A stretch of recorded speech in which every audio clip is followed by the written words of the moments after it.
Hello and welcome to Lost in Chronologically Lost. I'm David, I'm Matthew. and today we are going to be covering two episodes of Chronologically Lost. Episode 5, 1977, Day 1 to Day 2, and Episode 6, 1977, Day 2 to Day 3.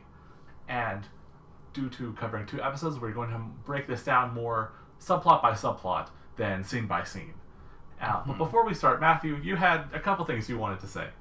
Right, just a couple things from last episode that I didn't realize I should have mentioned at the time. The first one is they talked about how it was just impossible to give birth on the island, and maybe whatever was preventing that hadn't started yet in the 70s. And all I could say about that was, well, we literally, first thing in Chronologically Lost, saw that woman give birth to twins, Jacob and his brother. So I wish that occurred to me at the time, just to mention that clearly we know that births were possible at one point. Secondly, they mentioned the polar bears, and I just wanted to comment on how I imagine that in the earlier seasons of the show, the extent of the mystery was probably on the scale of questions like, why are there polar bears on this island? This is not the Arctic. That doesn't make sense. And yet, eventually it builds to time travel and the heart of the island and the mist monster and, immortals and everything. And it's like, from coming in from this perspective, it's like, oh yeah, there's polar bears? Sure. Right, especially because the polar bears have a very logical explanation, which is that they're testing them. It's that simple. A science group brought some polar bears to do some research. Easy peasy. It's a lot easier to explain than why is there a mist monster and why is someone immortal. Right. So the first sort of subplot that we're going to cover in this is just the return to the island, as we will find out from Saeed, of Kate, Jack, and Hurley. So where do we begin with this one, Matthew? I think we begin with, Sawyer waking up, finding out about it, and he goes to see them. And it just, the music is all sweet, and it's like, wow, this is a happy reunion, at least for now. And yeah, it doesn't stay that way for long. Yeah, two things stuck out to me. First, I was like, okay, there's gotta be relationship drama here, because he is not telling Kate that Juliet's here. He's not telling them that they're together yet, and he and Kate are just having this look in their eyes at each other. I'm like, okay, there's gonna be drama. And so far in these two episodes, the drama wasn't too bad. I really liked how some of it was handled, actually. But I was like, okay. So, given that it's a show about a bunch of people stuck on an island together, I imagine that just part of the plot idea in general was, the relationship drama between them. And I hadn't seen much of that yet, but now I get it. Yes, I will say, the relationship drama, it's probably the worst part of Lost. I get so tired of it. It's very annoying, honestly, to me. And a lot of other people feel the same. So one thing I'll mention is the actress for Kate, Evangeline Lilly. I know she's been in other things. The only thing I know her from is she was in the Hobbit movies, because they had a bunch of people there. And one of the things is apparently in the Hobbit movies, because those were filmed fresh off. They had that, completely unnecessary romance subplot, didn't they? Right. I heard that there was some interview because she filmed The Hobbit right off the heels of Lost finishing, and she asked them, she's like, please, don't give me a love triangle, because that got me in enough trouble on Lost. And then they didn't, and then they added it in the reshoots. Right, she's the one, I don't know the actress super well, but I just checked it, she's the one in the Ant-Man movies. Oh, right, yeah, she's also in Ant-Man. I love her in Ant-Man. But she's great there. Yeah, she's good. She's a good actress. I mean, I liked her in Lost. She was, likable character, good personality. I will say, of sort of the main cast, she probably gets the most hate. I will say, a lot of it comes from the romance. Okay. But a lot of it comes from other things, too. Okay. I disagree with the other reasons she gets hate, but the romance one, I agree. I have to. Alright. So then, the other thing that stuck out to me about this scene was just the questions they started to raise about, how they came back to the island. And all of that, which is like very confusing to me. They were on a plane, and like Locke said he'd bring them back, and this is where I start to wonder. And this is kind of a larger theme for my questions about this episode: is why did Locke need to bring them back? What was the goal? I need to understand how and why. Right, exactly. And, Well, and then what they say is Locke is dead, and I don't get to see that. And I guess, you know, all of this, I started to accept at this point. It maybe was obvious, but like, I think seeing these guys get back to the island may be an actual plot line. It's just way later in the timeline. Right, like, because as I say, they didn't know it was 1977. They were very surprised by that. And Sawyer gets to tell them it's 1977, and I can tell, like, okay, Hurley is the comic relief character. He's like, because he's like, what?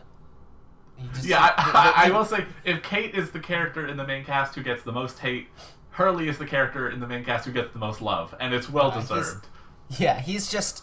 I mean, we'll talk about the conversations about time travel later, but.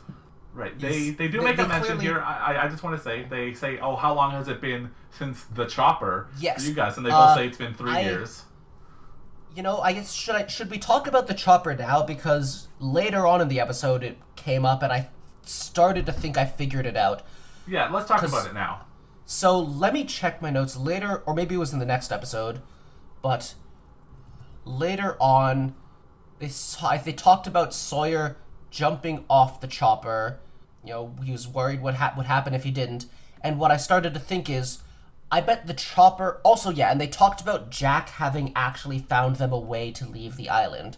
So I think what happened is that they were all successfully leaving on the chopper, but then something happened. Maybe it had to do with the flashes, and some of the cast, the ones we saw time traveling, ended up off the chopper, and that's how the cast got split up. Right, exactly. And, you know, Kate even says in that same conversation, you know, oh, I took care of your daughter like you wanted me to. So we know that Sawyer has a daughter. That was a surprise. And he is just getting all the romances. Yeah, of course this gets all tied up in the romance where he's like, oh, I couldn't have been that girl's father, just like I couldn't have been your boyfriend. Yeah. And all of this. So it's, again, there's some interesting things here, but it gets tied up in this relationship drama that I'm personally not a fan of. And a moment I liked that Hurley was like saying, oh wow, your English is awesome to Jin, which I mean, that's, you know, I bet the writers liked that they were able to time skip 3 years and to write some better dialogue for Jin where he can actually speak English. Right, yes. I will say there are scenes, especially in flashbacks, that just take place in Korean where they can give him, you know, full dialogue. Oh yeah. They do the thing. They just do it in English. No, it's actually that Daniel Day Kim can speak Korean. So they do it subtitled. Correct. I was expecting it to be like in episode 1 where it was Latin. No, he can actually speak it. I believe there's although I've heard, because he's was not born in Korea. I believe he was born in America, and so I believe there was some note somewhere about how the lines he speaks they don't exactly jive with how people would actually speak in Korea, because he learns again. But you know what? That's still better than nothing, I'd say. Yeah. Also, wait, should we talk about the subplot of like Jin going to Radzinski now? Right. So they hear that there's, they said they came on a plane, and they say that Sun was there. So Jin is like, gotta find it. I'm off. Yep, gotta go. And he's like, the flame, Radzinski, and I'm like, what do these words mean? But then I saw what they mean. The flame, I think, is that base. Yes, it's is the asshole. Yes, it's a communications station. They get there. Sawyer tells Juliet that they're back. Yeah. Jin manhandles Radzinski in order to make him check for a plane. They just immediately make me say like, okay, Radzinski is an asshole, and he is very punchable, and they just make that clear from the start. In the fact, scene, I'm going to say now. I just want to skip ahead just a tiny bit to get a line where when they're interrogating Saeed, and Horace is just like, hey, Radzinski, cool it. It's like, that's what he needs to be told every minute of every day, basically. Yes. No, I'm gonna say just now, as a prediction, if by the end of this Dharma subplot we don't get somebody punching Radzinski really hard, I will be disappointed with Lost. Well, I will have to see. And also, I'll be flexible. Like, if he doesn't get punched, but somebody just, like, kicks him, I'm gonna accept it. Or if he gets, like, pushed off a cliff. It doesn't have to be a literal punch. Pushed off a cliff. Okay. So Juliet gets to work trying to finagle the new guys into the Dharma Initiative. She takes Amy's little chart, and they just make a mention that Amy's baby's name is Ethan, because maybe that will be a name for someone. Yeah. And because we definitely see Juliet react to that, though she hides it. And the music cues, they make that clear too. It's like, ooh, dramatic when she says Ethan. And here I'm wondering, like, how are they going to sneak them in? And then it's like, we're like, oh, I bet they're gonna, pretend that they came on the sub. And yeah, that's what they ended up doing. Yeah, they got real lucky with that timing. They also have a scene where they're like, oh, so the woman who told Jack how to get back, she didn't mention it would be 30 years ago, and he's just like, no, didn't know that. And I'm like, who's the woman? Is that woman the one? Well, you don't answer, but I'm guessing the woman is whoever the guy told Locke to find. Eloise Hawking. Yeah, Eloise Hawking. Right, and so we also see way too many unknowns for me. Right, Brzezinski confirms that there is no plane, because obviously they would have noticed a plane if it landed on this island. And then we get Hurley asking the real questions. He's like, if you guys are with Dharma, he's like, those dudes get wiped out. Why aren't you doing anything? Again, we can talk about this more in a bit, but one of the big questions for me is, like, what is the goal here? I wondered a lot, like, why did they bring them back to the island? What are they trying to do on the island now? And I was just kind of vaguely assuming, oh, there's some larger goal they just haven't explained to me yet. And I started to think here, wait, is it just that Sawyer built a life for himself and he wants to stay in that life? And we could talk about that more later, but what I wanted to mention about that now is it's very short-sighted because he knows that this will all be destroyed. So, like, why did he build a life for himself like this now? I think it was just kind of out of necessity, because, like they said, oh, you can stay here for 2 weeks and look for it. And then those 2 weeks just spiraled out and out into this 3-year-long life where he has a stable job and he's living with Juliet and everything. And it wasn't planned. It's a house of cards, Sawyer. It's built on lies. Fall apart. It doesn't even need. It's not even that it's built on lies. It's just that it literally won't work. Like, what are you protecting? What's your long-term plan here? Because I guess what it comes down to is if all it is just having a life, I don't see why they couldn't just all leave the island, Right, so... Like, I don't know, and maybe there is something, but I'm not sure why they need to still stay on the island. I mean, I don't think the end of the show is gonna stay in the past. I think they're gonna make their way back to the present eventually for, like, season 6 or whatever. But I have no idea how, and I don't think it's gonna go the way Sawyer wants it to. After wondering, hey, why aren't you guys gonna do something? Which is I love so much that Hurley he asked the real questions of how everything is happening and what's going on in ways that the audience would want to know. And Sawyer says, well, Faraday had some interesting ideas on that, and but also he's not here right now. So so I don't know if it's like, because Faraday we have to get that scene where he talks to baby Charlotte, and I'm like is he just off the island? Is he gonna come back? Is he with the others? I don't even know. Right, so, and then Hurley's like, what if they ask, like, who's president in 1977? I don't know that. And I'm like, this is the real things that you would actually have to be prepared for if you're going to try and infiltrate. And yet, they're just like, don't worry about it. And then we get all of them sort of in their processing, and we get to see Pierre Chang in the flesh getting to... Yeah, and see, the funny thing about that is that I know the actor from The Expanse, where he was another villain who was very evil, and I got to just, like, enjoy his evilness. And in The Expanse, his character's name was Jules Pierre Mao. So, like, weird coincidence that he's named Pierre in both of these shows, where I'm very much expecting him to be vaguely evil. Well, also, it's that, having a French first name and then a Chinese last name, it matches with the actor's real name, which is Francois Chow. Yeah, that's true. Which, and I mean, I do kind of think he tends to be cast for this kind of thing because his appearance and yet also his accent fits that kind of name, which, yeah. Right, so there's like a minor little tense scene with Kate where the guy's like, oh, you're not on the list, and then she gets saved 30 seconds later.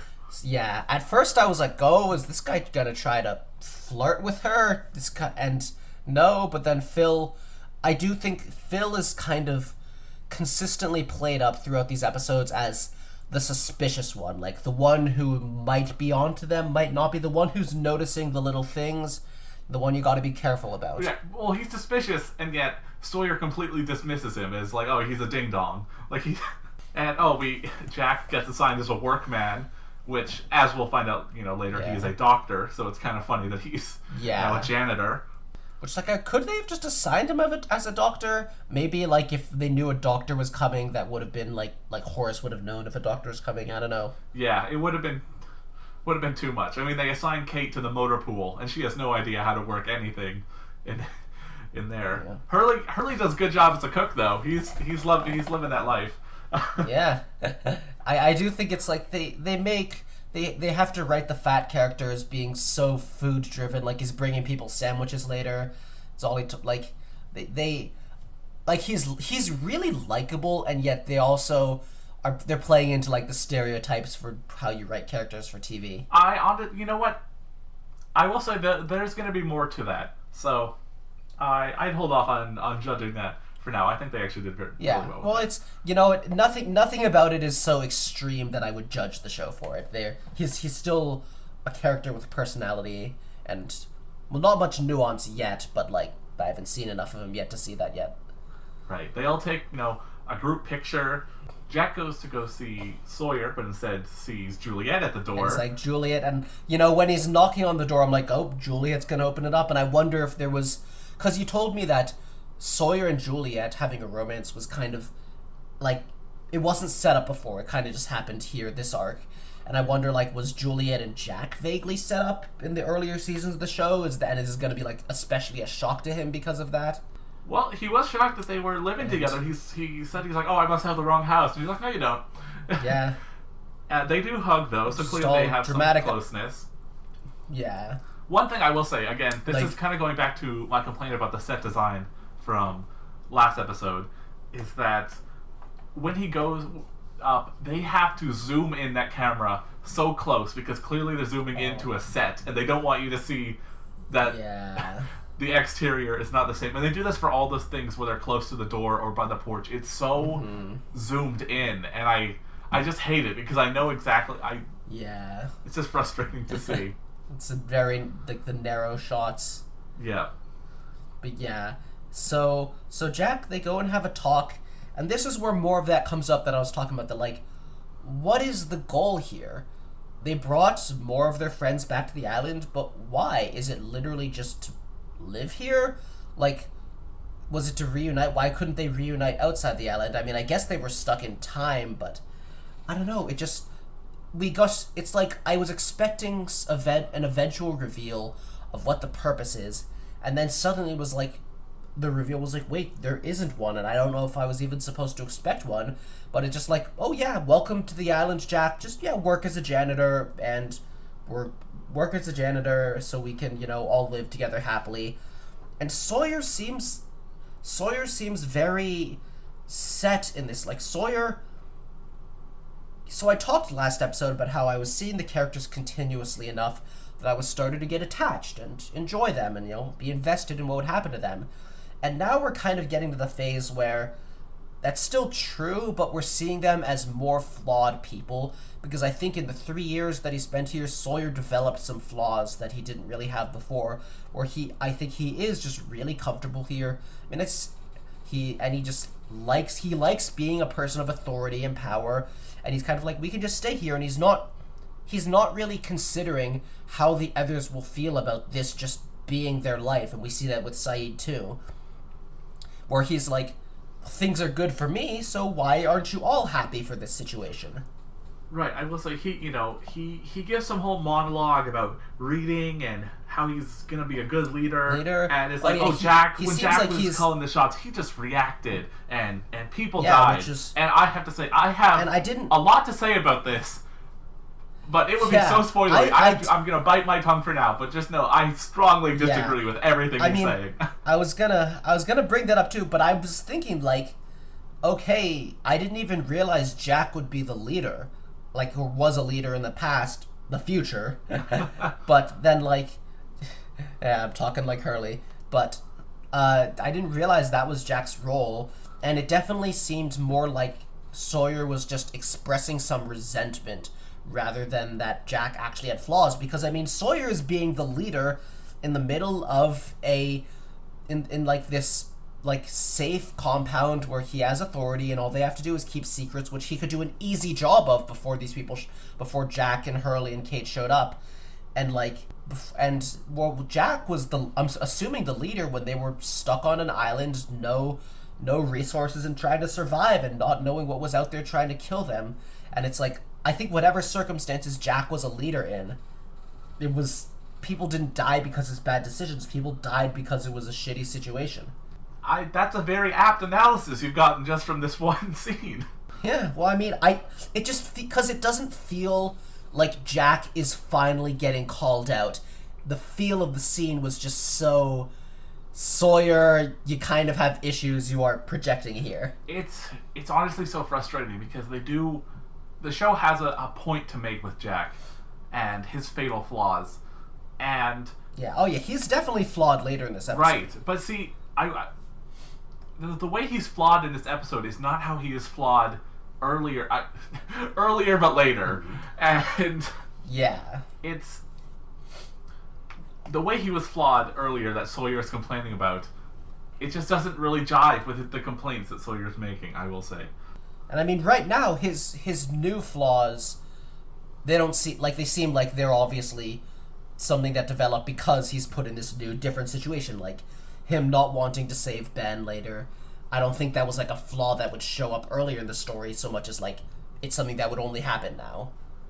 Well, we literally know it doesn't show up later, as he points out. He's like, I already had to operate on this dude, and you asked me the same thing, and I did it, and look where we are, right? So... But anyways, so we have a scene where Juliet, first off, she somehow didn't notice her bacon had been cooked. How do you forget the smell of cooked bacon? I don't understand that one. And she's like, well, it's over. Our playing house is done. She knows it's done. And we have a scene in the cafeteria where Hurley is just, he's so lovable, but he's still a doofus. When he's like, they're together like you guys were, like. Yeah, and it's like, and I love that it's like Jack, he came in and saw Juliet in Sawyer's house, and Hurley just like, what? It wasn't obvious just from seeing them? Right, exactly. Again, he's like the audience where it was like, yeah, obviously they're like that.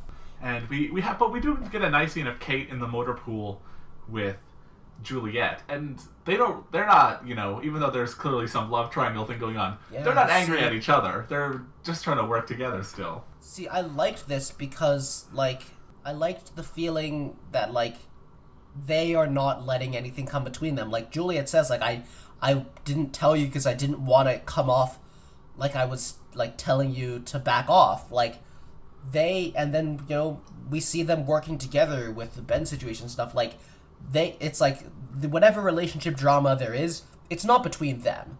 They're buddies. Right. And we have Sawyer, who, he goes and asks Kate, he's like, why did you come back? It makes no sense. And Kate says, I don't know why everybody else did, I just know why I did. And I will say... was it for Sawyer? I will say, Kate's reason out of everyone is probably the most solid reasoning, even if they will later give an explanation as to how she reached her reasoning for why she came back, and I disagree with the execution of it, but the final point is solid. So now we're going to move into sort of the Saeed of it all, which is going to be my favorite part of these two episodes. Oh, unless you had something more to say. So now we're going to move into the Saeed of it all, which is my favorite part of these two episodes here, because he has the most interesting bits, I would say, and also I really do like Naveen Andrews, the actor. I know his accent can kind of slip sometimes due to the fact that he's actually a British actor, but I do really like him and everything he brings to the table. So way back again in the beginning, we hear, there's a hostel in the perimeter, but it's Saeed. and they find him. Jin finds him, and I think it's was pretty clear. Like, Jin's not gonna find his daughter yet, but it's gonna be someone he recognizes. And we get that little scene where it's like, oh shit, it's you, but then Radzinski shows up, so Jin has to pretend to be treating him like a hostile. But I think the thing I want to establish now is my expectations for what would happen with Saeed changed a lot throughout this episode, because I did not have the context to realize, like, he says he's a bad man, and then later it's like, oh wait, he literally tortured at some point, like, I think later, future Ben, he tortured him, and, like, he was literally in handcuffs for, I don't know the context, but was he literally, like, a criminal who had been captured before he ended up back here? It seems very, I don't know, very much like, oh shit, like, he's a killer, and, like, I was kind of just expecting the situation to be like, he's another of just the good old lost friends on the island buddies, and, like, oh, we just gotta make sure that we can get an excuse to free him because they think he's a hostile. But instead, there was a lot more complexities to it of the kinds of decisions he wanted to make, because he wasn't thinking, oh, I just want to hang out with everyone else on the island. Exactly. But earlier than this, they throw him into the flame, and Radzinski's like, he saw the model. Oh my god, we have to shoot him, because he saw this precious, tiny little model that I'm building, which is so... It's like, just shut up, Radzinski. Cool it. And Sawyer comes and he interrogates him in a way where he gives him all the leading answers as to what he should say. Yeah, which is... And, I like how Sawyer handles himself in those situations. Like, what was it he said? He very, very specifically said... He named himself as LaFleur, and then he says to Saeed, if you listen to everything I say, you'll be fine, which is, like, good subtle signals. Right. So they throw him in the jail, and then, little Ben comes to give him a sandwich, and they... Because Lil Ben... And they make the scene... it's really just a 12-year-old giving this man a sandwich, but they play this such dramatic music over it, where he says, I'm Ben, and it's like, nice to meet you, Ben. Like... Yeah, and, like, later I realized just how Saeed feels about Ben, but Ben thinks that this is somebody from Richard. Yeah, so, exactly. He's like, oh, I've waited now so many years, clearly he's come to get me. So... Also, we have two very similar scenes right after another of him bringing him a sandwich, and I think that's, like, one was the end of an episode and the next was the start of the next episode. Yeah, I think so too. Because it's the same thing. So they're thinking about maybe interrogating Saeed, and of course Radzinski's like, ask him about the model, like, all the time. And they think, oh, well, he was in handcuffs, so the hostiles, they must be having some problems. I think if there was a part of this subplot I was a little bored by, it was the whole presumption that he was a hostile, just because I'm like, I know that's not true. Yeah, so we can kind of blow over that, because we know it's not, the main characters know it's not. It's just these side Dharma characters who think this. Yeah. Sawyer goes to talk to Saeed. He goes, how are you doing? And he says, a 12-year-old Ben Linus brought me a chicken salad sandwich. So, which I think, of all the points, that was the point where I realized, okay, Ben Linus is a villain later in the show, and, like, Saeed is not happy to see him. Because, there were points that implied it, but that was when the show shouted that at me. Right, and Saeed questions, he's like, how can you even live with him here? Like... I think Sawyer kind of messed up here, and I think it's because Sawyer is so comfortable in his situation, and he's so used to people trusting him and doing what he tells them. He doesn't, like, I think, like, Sawyer, he could have taken, like, longer to pretend to be interrogating him. He didn't need to do this quickly. I think he really could have just explained to Saeed the situation in more nuance, at least. Said, like, we got stuck in the past, we're with the Dharma Initiative just so we can, like, have a safe life, and all of that. And, like, instead, he could explain the context, explain what their goal is, and instead, he just headbutts him, and is like, this is the plan, and Saeed's like, no. And I'm like, I think Saeed is being very short-sighted here, because Saeed doesn't understand what his goal is, he doesn't understand what his situation will be if he doesn't go with Sawyer's plan, but that's not really on him, because Sawyer isn't even explaining how he sees things properly. Right, exactly. And Saeed's probably in the worst position of anyone here, and he's like, just let me go. And so he's like, well, no, they trust me. I can't do that. When it's just like, come on, man. I get that you've been with Dharma for a while and they trust you, but what is that trust even worth? Where is it going to get you? Like, Yeah. Especially when Dharma is going to die. right. So then we get a scene of, the trash dad mopping up Saeed's room, and Saeed burns him. He's like, oh, I can't believe you got caught by Dharma. You're so stupid. He's like, yeah, well, you clean up after him. So, Yeah. And he's such an asshole. yeah. And then we just get a scene that's just such him abusing Ben, which is just awful to watch. Which, Yeah. And I wondered, like, wow, is this Saeed going, wow, this villain I hated, wow, this was what made him the way he was, being abused as a child. And as we see later, no, he this does is him not end saying, up being oh, sympathetic to this is Ben. how I can manipulate him now. Like, Yeah. he has no sympathy for Ben whatsoever. So then we get to sort of the true interrogation scene with Saeed, where they take him to. With this Oldham guy and the truth serum. Yeah, well, it's and, true serum, but it's 1970s true serum, so it's LSD. Yeah. So it's very. I think they're very lucky that Saeed never says, like, yeah, that guy right there, James, he's also from the future. But, what he does say is pretty believable, and it's like, he says he's from the future, he knows about the various stations, what they study, and he's saying it all in past tense. And he says, like, ask Sawyer, and they're like, who's Sawyer? Which is, that's good thing convenient. he used a fake but, like, name all those nicely years done, ago. nicely done. And I want to mention, so I think the Swan is the important one, and the Swan studies electromagnetism. He says, And but that was before the incident, of course.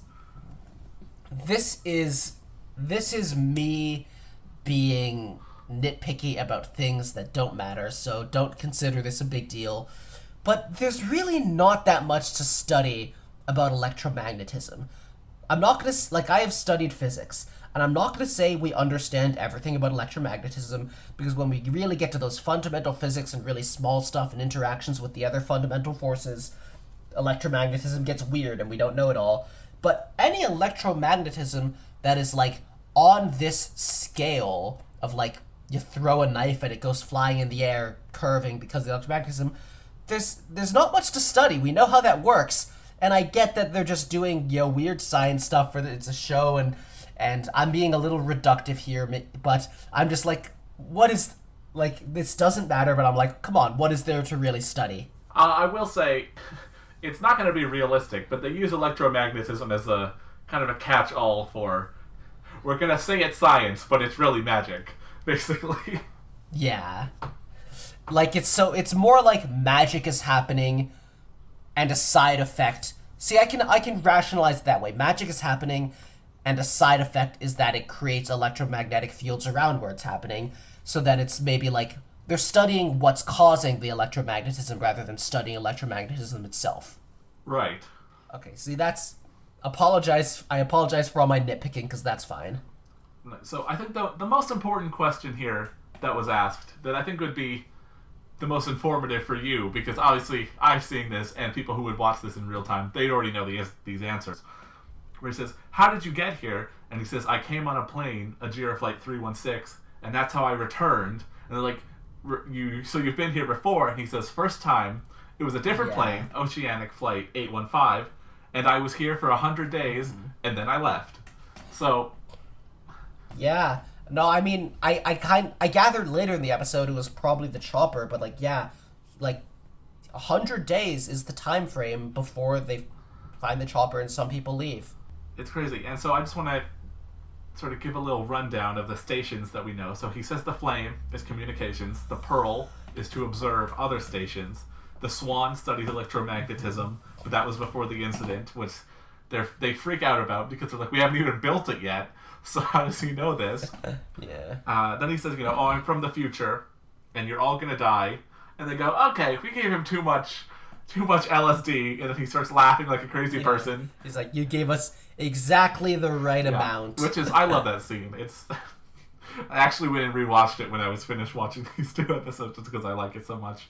So Reznitsky wants to kill Saeed, and he threatens to call Ann Arbor And- about it, and says they'll make a decision Like, for us. okay, that's So that yeah. the headquarters is not on this island. And Amy saying, "How are we gonna feel safe if we don't kill him? Like, you could just keep him in prison. I don't think you he escapes because Ben, but they have no way of knowing that would happen.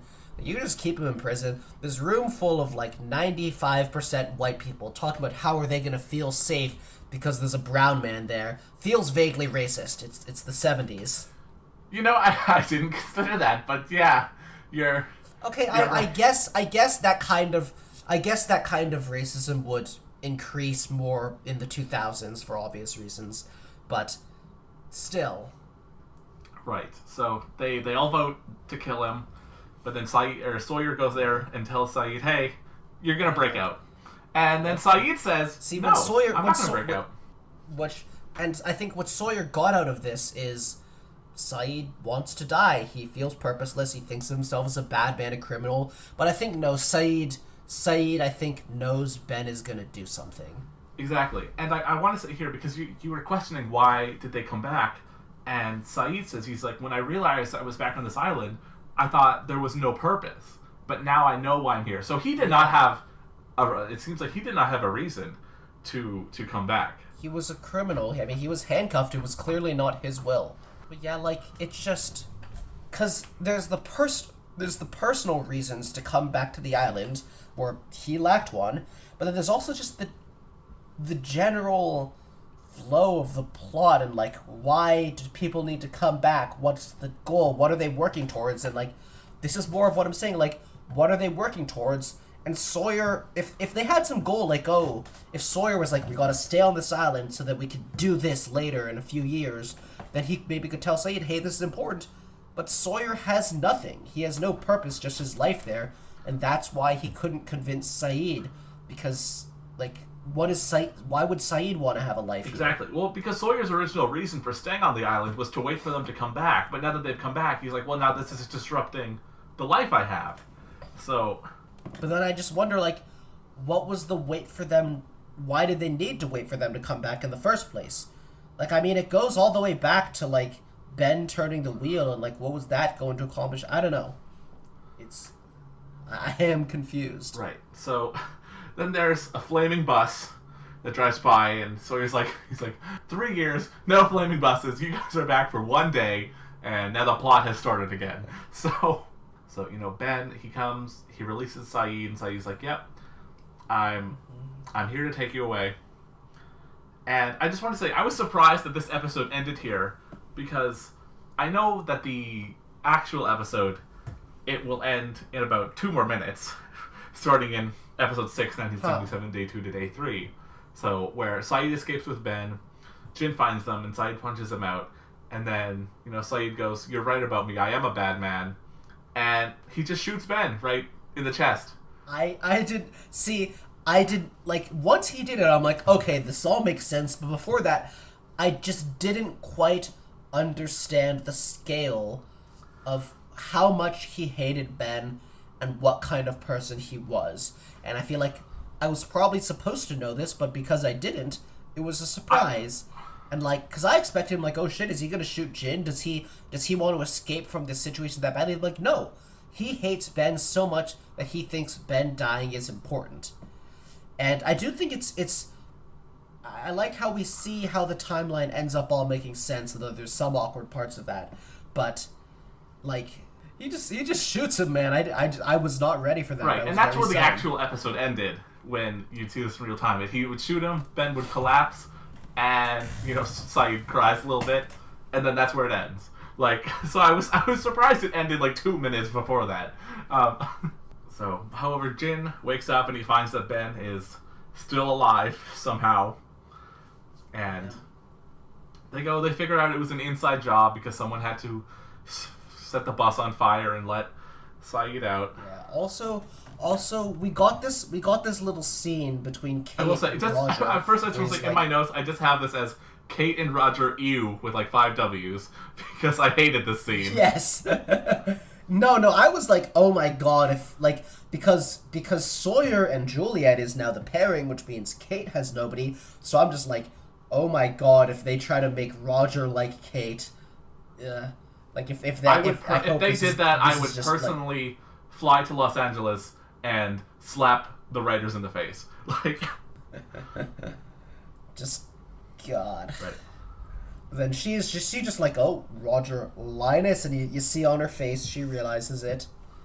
Right. Then we have this thing where Sawyer tells Miles, he's like, put them in a house and sit on them, because I don't want them talking to everyone. So it's really like, oh, so you're going to put all the main characters in one house together where they have to talk. Okay. Yeah. But it's also like, Sawyer, you're being a control freak. Like frankly, this is suspicious enough that, like, Horace could just ask, like, Sawyer, why those three in particular? Like, maybe, like, the janitors, sure, because you know the janitors were the three with the keys, but, like, why Hurley and Katie?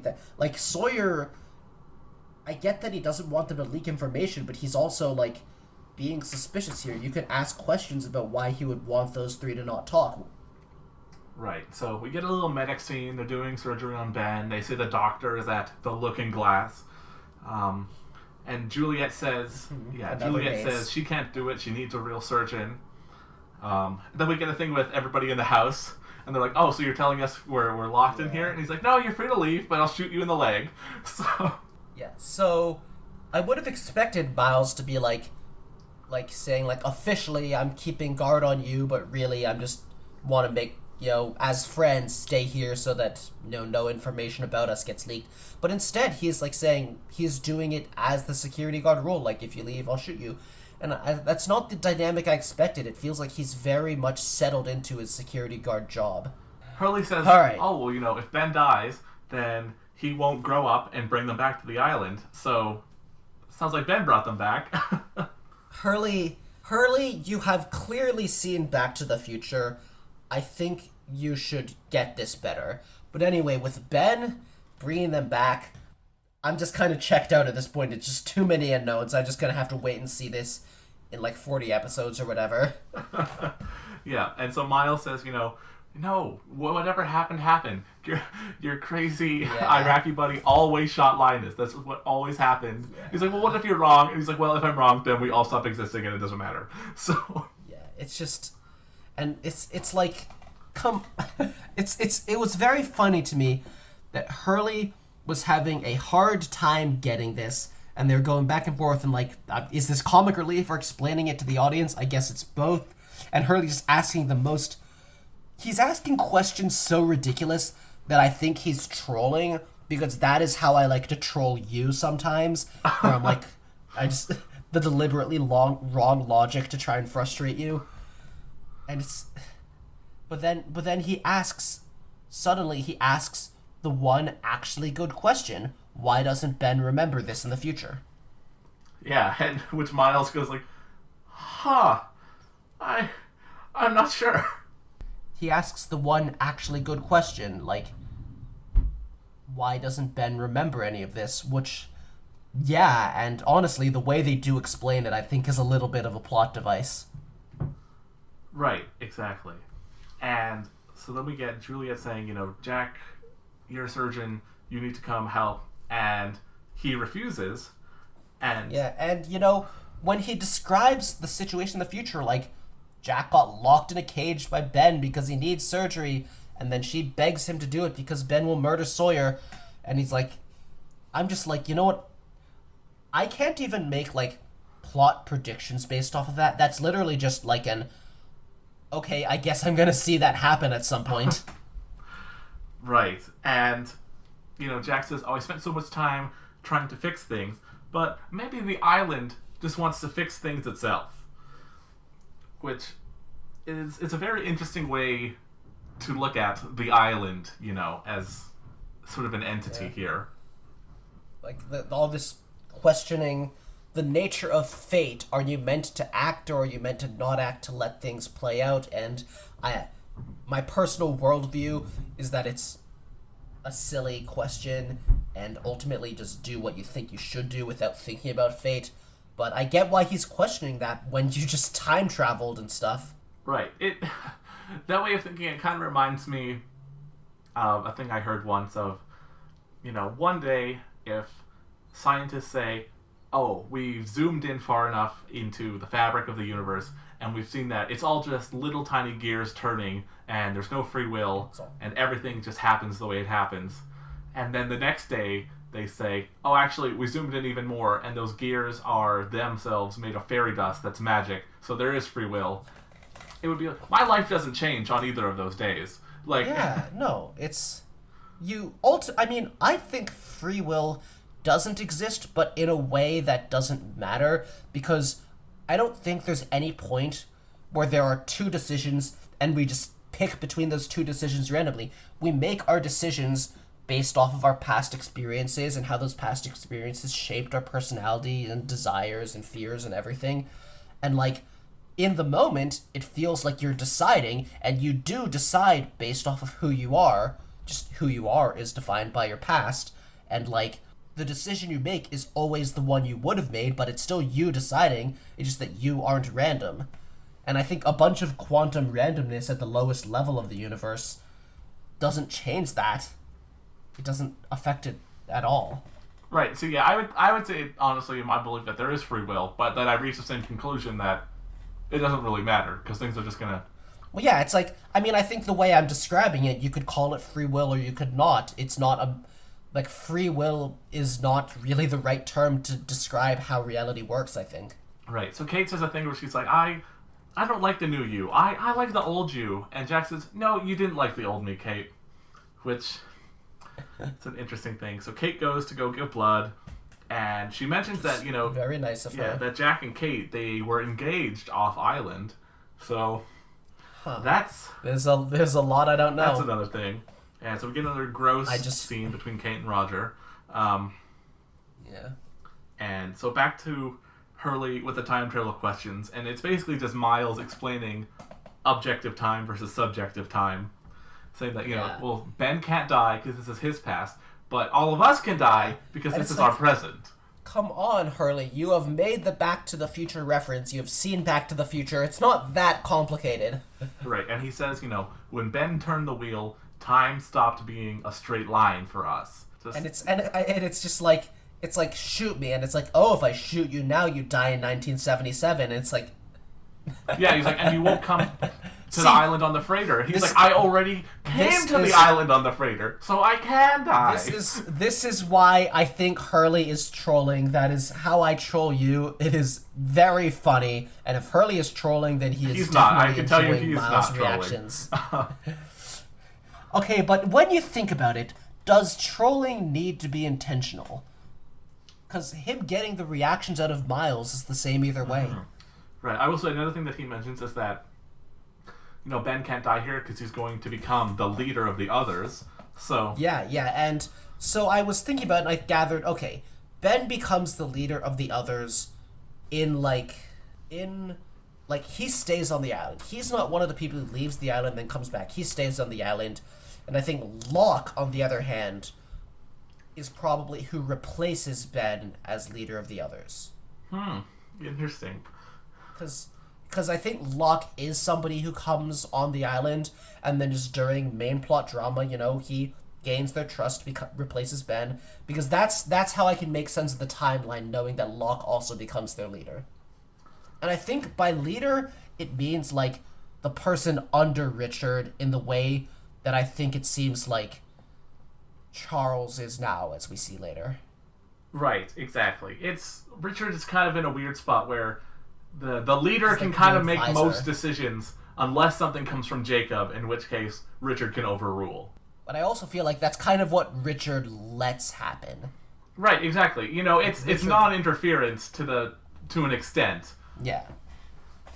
Like, he is Jacob's agent who will interfere, but he's still not going to choose to constantly interfere because that would defeat the purpose. He's going to do it when it's necessary. Juliet says Ben's going to die, but the others can help. So she helps Kate load him into a van so she can take him to the others. This is like, you're going to be seeing this is like, it's necessary, but they're also, like, I think, just in terms of, like, who cares what Ben does, this is a kid, let's save his life. it's the right decision, but it's definitely a messy one that will be hard to explain, as we see later.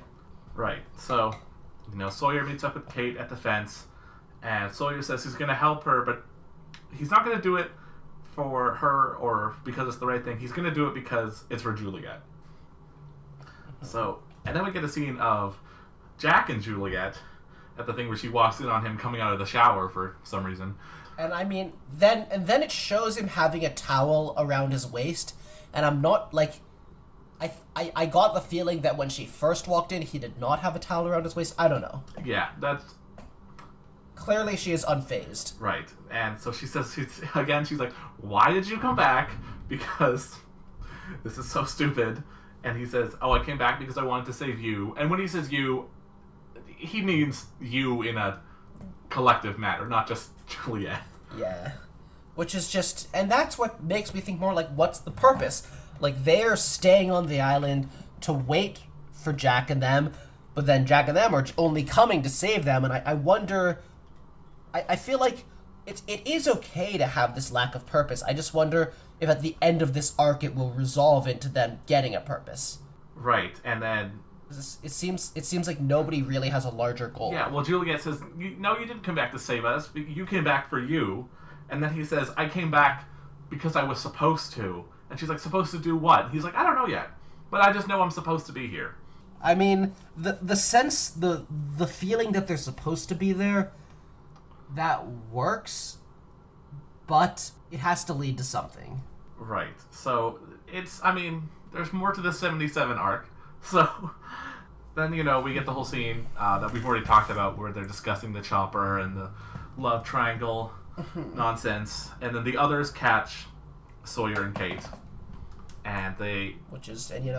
Sawyer just knows how to handle the others. Like, I feel like every time I see someone confront the others, whether it's Locke or Sawyer, it's always like they get it, they know more of what's going on than the others do, and it's like they're just like, come on, just work with me here. And it's like it's kind of fun, and I feel like when we get to the main plot of the show later in the present, I feel like how we see them deal with the others is going to be way more...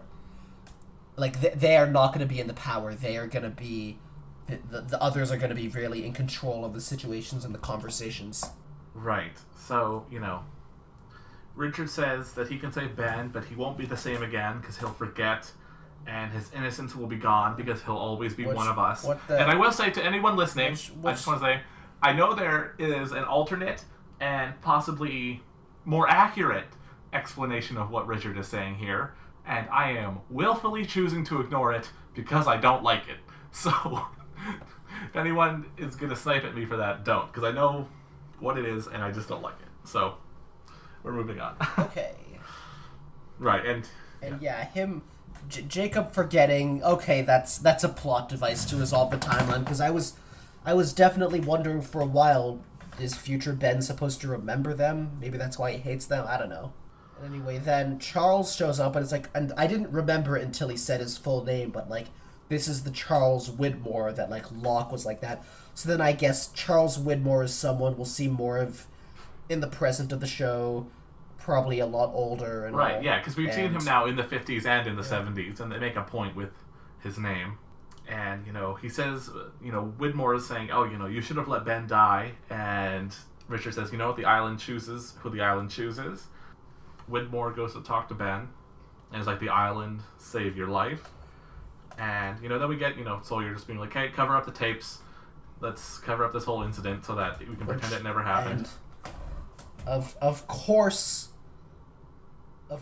he fails to get a chance to erase the tapes. Of course. Right. So, and then there's also, just to cap off this sort of saving Ben part of these episodes, there's another gross Kate and Roger scene that I'm just going to skip right through because it's uncomfortable. So then we get another cool plot, which is the thing with Miles, where Horace kind of busts in. You know what? We should talk about the scene with Kate. If we have to. Look, I just need to mention, like, what a bad plan for how to explain it. Like, they're just like, oh, he disappeared, and it's like, wow, when Sawyer is not thinking of the lies, this cast is kind of bad at it. And it's like, frankly, like, how is Horace not been alerted? Like, others, like, how are they not on full alert because others snuck in and stole Ben? It's like just like when Roger becomes suspicious of Kate, it's like understandable because you are not making up a believable story here. Right. Well, the real story wouldn't even be believable. So, anyway, so we get to this Miles plot line where Horace decides to bring Miles into the circle of trust, mostly just because there's no one else around. Yeah. And so Sawyer, like, we didn't see Sawyer ever do anything with this, but Sawyer was in on this, which could be interesting later. Right. And so we learn that Radzinski is doing something in hostile territory, and Miles goes out. Which I think that's probably because it's an electromagnetic site. As we see later implied. We see he goes to Radzinski, and Radzinski's like, why are you here?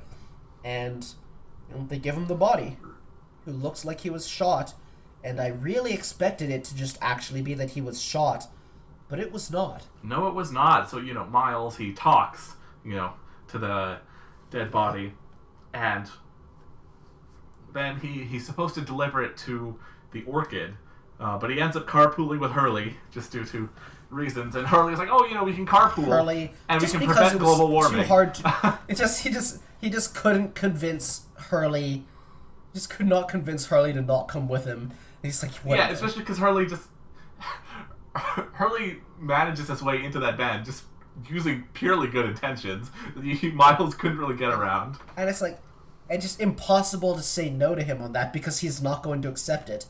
Right, so they carpool together and they find the dead body, and Miles says he was digging, thinking about some girl named Andrea, then he felt a sharp pain, and his filling was yanked out of his tooth through his head. Oh yeah, before that, we just need to talk about how he tried to convince Hurley that the bad smell was his garlic mayo sandwiches, and all I have to say is that garlic is great, but mayo is disgusting. Don't you come for mayo, okay? It can make a delicious condiment on a sandwich. It's just bad. It just doesn't taste good. It does when you have it in the right proportions and with the right materials. It doesn't even come down to how it complements other flavors, because it's just a bad flavor. No, it's not a bad flavor. You just have bad taste. What, you only eat like 8 things anyways. Hey, that is not true. And frankly, I respect trying to use garlic to make mayo suck less. Frankly, you should just use garlic on its own. Oh my... Okay, moving on. So Hurley says... Moving on, yeah, so... Hurley says, you can trust me with your secret, because I can talk to dead people too. Yeah, and also a filling shooting out was like... I was like, that sounds like it's nonsense. Wait, no, Miles isn't making up a fake story to tell Hurley. No, Miles is talking about what he actually saw, because... Like, what he was actually told by the dead person. I'm like, wait, he died to electromagnetism. He wasn't someone they just shot to get rid of. Right, exactly. I mean, even if you look at the body, you can tell it was more that something had come out of the head than in, just based on the wound, the way it was shaped. So, I am not a forensics dead body analyst expert. Neither am I, but it seemed kind of obvious, at least to me. I don't know. I wasn't looking closely at it. But anyway... the whole conversation with Hurley saying he has conversations with dead people, plays chess, I honestly could not tell you if he was bullshitting or not. Hurley doesn't troll. Hurley is a kind boy. Hurley, because he did get Miles to kind of admit it by saying that's not how it works, but also like, wow, really? Okay. Yeah, so... And it's just like, you're just jealous my power is better than yours, and like, high-key, yes. Yeah, Hurley, he's saying he has conversations with them, he sees them, and Miles is like, no, you can't just talk to them. There's just their brainwaves and whatever happened right before they died. Miles wishes he could play chess with dead people. That's how you get good at chess. Right. So they end up bringing the sandwiches and the dead body to the Orchid, and we see Pierre Chang there again. Pierre Chang, and he's just like, wow, it's just like, you brought him here? And like, I like how Pierre Chang is so like you let this guy find out about the body, and he's threatening him, and Hurley is just so Yeah, he's unfazed. like, if you think working in the kitchens is bad, he doesn't I like care. working in the kitchens. What? He's like, you're gonna polar bear feces on Hydra Island, which I'm sure that's all stuff I could wonder about. But just like Hurley's just like don't worry. I will Hurley say that's not something to wonder about. Hydra Island, it's just like another. Yeah, like a small island off the edge of it. Like this is a big island and there's a tiny island. I figured. Coast. Yeah, I figured. But anyway, it's like Hurley isn't even like trying to pretend he didn't see the body. He's just like, oh, don't worry, I won't tell him about the body. Like, he's so honest. He's not even like he's not trying to be subtle. He's just like, yeah, I saw it. Don't worry, you can trust me, because he is a trusting person. So when he says you can trust me, he actually means it. Right, and then we sort of get the ending of the episode where they go, oh, you know, that guy sucks, and it goes, that guy's my dad. Like, that's my dad. I didn't see that coming, but I don't know if I was supposed to know that was coming. No, it was a surprise. Cool. I mean, I think Miles would have already known about this being on here for 3 years, but like, just nothing he could do about it. Right, yeah, clearly he has figured this out, especially because they both have the same last name. I didn't know I don't know if it was mentioned, but I didn't remember Miles' last name. Well, you know what? Now you know, because his dad is Pierre Chang. So, Which is just, you know, I keep wondering, like, between the cast, how balanced is the cast gonna be between people who were important for reasons before they came to the island and people who were just random people who ended up on the island, because it's so much like Locke, Richard came to see him because of the time travel stuff. Juliet was another. Sawyer, Jacob showed up to talk to him. Miles, he has his dad was part of the Dharma Initiative. Ben is clearly doing stuff as a child here. Ben makes sense because, you know, this isn't bad. I'm 90% sure at this point Ben isn't part of the crashed on the island with everyone gang. He is just somebody who was already on the island as part of the others. But, like, I have to wonder, and, like, how many... Is everybody on the cast gonna have some important connection from before, even if they didn't know about it? Or, like, can any of them just be random people who got stuck there?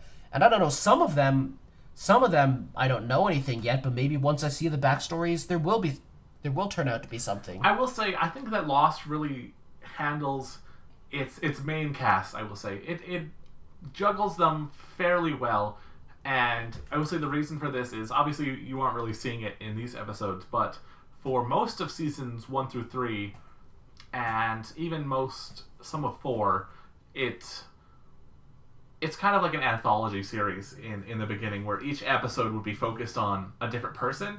So, you know, you get 20 to like 24 or whatever, how many episodes in a season. That gives enough to really at least give everyone at least one fully focused episode that rounds them out as a character. All right, that sounds of course, good. You'll be seeing this in a completely different format, so it'll be totally different for you. But we'll see how that impacts your viewing experience, if it helps or hinders it. I personally think it will help, but well, it'll be interesting. Right. And so one thing I wanted to ask is, now that we have seen 5 and 6 episodes, who is your favorite character so far, Matthew? Oh man, that's, you know, honestly, it might have been Daniel if he didn't kind of disappear for these, because now he just hasn't gotten as much as a lot of the others. See, for all of these characters, it's like, I don't know who I could pick as my favorite. I've definitely gotten to know them better, but I'm not sure if they're in the favorite or anything zone. And they're all like, for all of them, I can say what it is I like about them, but I'm not sure if I can rank them yet at the moment. Like, Sawyer might have ended up as my favorite at one point, but then now he's kind of much more flawed, but at the same time, being flawed doesn't necessarily stop someone from being my favorite. It makes them more interesting. And Juliet is just consistently great. And something about Miles, I just kind of like his personality and how he talks, even though he hasn't necessarily had much character exploration yet. He seems like a believable dude who is, like, going with the flow, but like understanding how ridiculous a lot of this is. Maybe it's Miles. Okay. And maybe that's just me being maybe that's just me identifying with being Chinese. You know, that's totally fine. I mean, if there's someone who's like depressed on a show or is bisexual, I'm definitely leaning towards that person, so yeah. Is there anyone bisexual on Lost? I think Lost came from an era. I don't think there's anyone bisexual. I believe there is one single gay character. You know what? In that era, even that was like good job. Yeah, you know, I will say that they actually show him kissing a man on the lips, and this was like maybe 2006 on primetime TV. What channel was this on? I think this was ABC. Was it? All right, yeah. Good for them. You know, ABC was that owned by Disney yet in 2006? Oh, I have no idea.